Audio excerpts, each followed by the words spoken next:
While far too many innocent lives were lost today at the elementary school here in Connecticut, it is impossible to know how many children were saved by the courageous actions under fire by the Sandy Hook Elementary teachers and staff. The stories of heroism are only beginning to unfold, and ABC World News anchor Diane Sawyer met one young teacher with an extraordinary story. I knew it was shooting immediately.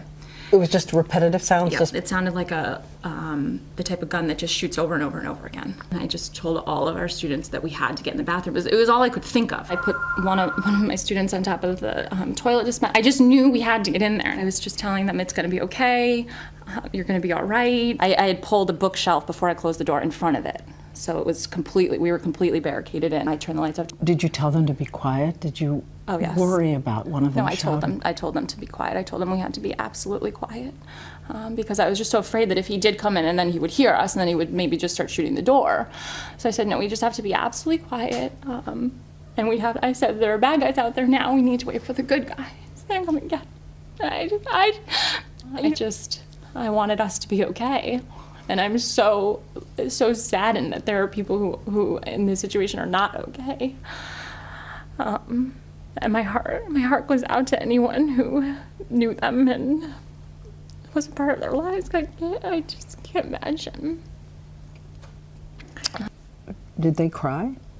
No, if they started crying, I would take their face and say, it's gonna be okay, show me your smile. I really tried to and one of my students was, would say things like, I know karate, so it's okay, I'll lead the way out. They really said to you, we want to go home for Christmas. Oh yeah, yeah. Mm-hmm. Yeah. Or I just want to hug my mom, or just, things like that were just heartbreaking, and in my mind, because you're hearing, I've never been a part of something, obviously, anywhere near this traumatic.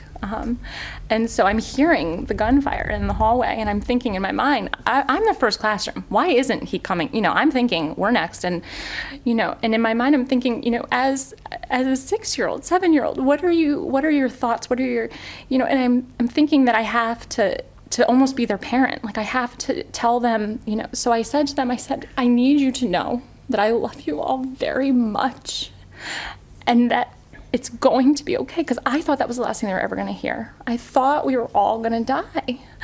And I don't know if that's okay, teachers and, but I wanted them to know someone loved them, and I wanted that to be one of the last things they heard.